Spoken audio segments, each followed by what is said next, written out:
भगवत गीता यथारूप अध्याय 4 दिव्य ज्ञान श्लोका 4.5 श्री भगवान उवाच बहूनि मे व्यतीतानि जन्मानि तव च अर्जुन तानि अहं वेद सर्वाणि न त्वं वेत्थि परं तपो। भावार्थ, श्री भगवान ने कहा, तुम्हारे तथा मेरे अनेक जन्म हो चुके हैं। मुझे तो उन सब का स्मरण है, किंतु हे परंतप तुम्हें उनका स्मरण नहीं रह सकता है।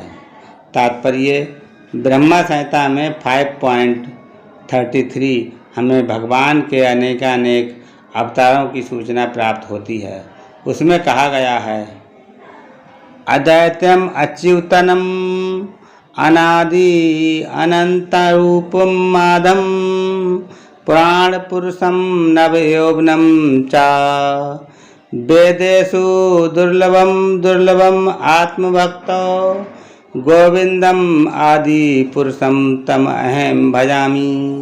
मैं उन आदि पुरुष श्री भगवान गोविंद की पूजा करता हूँ, जो अद्वैत अच्युत तथा अनादि हैं। यद्यपि अनंत रूप में उनका विस्तार है, किंतु तो भी वे आदि पुरातन तथा नित्य नवयौवन युक्त रहते हैं। श्री भगवान के ऐसे सच्चिदानंद रूप को प्राह श्रेष्ठ वैदिक विद्वान जानते हैं, किंतु विशुद्ध आनंद भक्तों को तो उनके दर्शन नित्य ही होते रहते हैं। ब्रह्मा संहिता में 5.39 ये भी कहा गया है, रामा आदि मूर्तेषु कलानियमेषु नैन तिष्ठन् नाना अवतारम करोद भुवनेषु किंतु कृष्णा स्वयं संभवत परमा पुमान यो गोविंदम आदि पुरुषम तम अहम भजामि। मैं श्री भगवान गोविंद की पूजा करता हूँ, जो राम नरसिंह आदि अवतारों तथा अंशा अवतारों में नित्य स्थित रहते हुए भी कृष्ण नाम से विख्यात आदि पुरुष हैं, और जो स्वयं भी अवतरित होते हैं। वेदों में भी कहा गया है कि अद्वैत होते हुए भी भगवान असंख्य रूपों में प्रकट होते हैं। वे उस वैदुर्मणि के समान है, जो अपना रंग परिवर्तित करते हुए भी एक ही रहता है। इन सारे रूपों को विशुद्ध निष्काम भक्त ही समझ पाते हैं, केवल वेदों के अध्ययन से उनको नहीं समझा जा सकता। वेदेषु दुर्लभम आत्मभक्तो, अर्जुन जैसे भक्त कृष्ण के नित्य सखा हैं, और जब भी भगवान अवतरित होते हैं तो उनके पार्षद भक्त भी विभिन्न रूपों में उनकी सेवा करने के लिए उनके साथ साथ अवतार लेते हैं।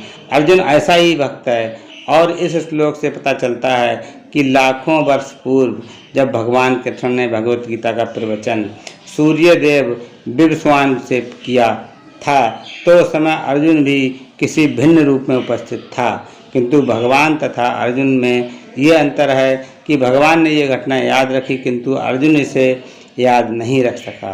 अंश रूप जीवात्मा तथा परमेश्वर में यही अंतर है। यद्यपि अर्जुन को यहाँ परम शक्तिशाली वीर के रूप में संबोधित किया गया है, जो शत्रुओं का दमन कर सकता है, किंतु विगत जन्मों में जो घटनाएं घटी हैं उन्हें स्मरण रखने में वह अक्षम है।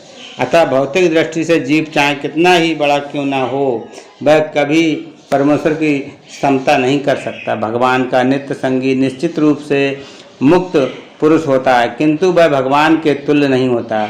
ब्रह्मा संहिता में भगवान को अच्युत कहा गया। इसका अर्थ होता है कि वे भौतिक संपर्क में रहते हुए भी अपने को नहीं भूलते। अतः भगवान तथा जीव कभी भी सही तरह से एक समान नहीं हो सकते, भले ही जीव अर्जुन के समान मुक्त पुरुष क्यों ना हो।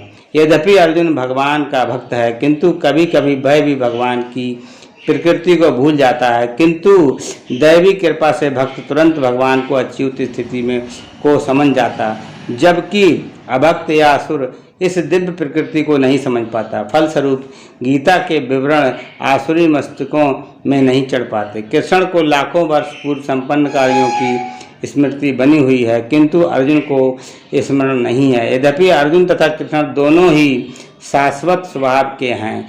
यहाँ पर हमें ये भी देखने को मिलता है कि शरीर परिवर्तन के साथ साथ जीवात्मा सब कुछ भूल जाता है, किंतु कृष्ण जब सब स्मरण रखते हैं, क्योंकि वे अपने सच्चिदानंद शरीर को बदलते नहीं, वे अद्वैत हैं। इसका अर्थ है कि उनके शरीर तथा उनकी आत्मा में कोई अंतर नहीं है। उनसे संबंधित हर वस्तु आत्मा है, जबकि बद्ध जीव अपने शरीर से भिन्न होता है। चूँकि भगवान के शरीर तथा आत्मा अभिन्न है, अतः उनकी स्थिति तब भी सामान्य जीव से भिन्न बनी रहती है जब वे भौतिक स्तर पर अवतार लेते हैं। असुरगण भगवान की इस दिव्य प्रकृति से तालमेल नहीं बैठा पाते, जिसकी व्याख्या अगले श्लोक में भगवान स्वयं करते हैं। हरे कृष्णा।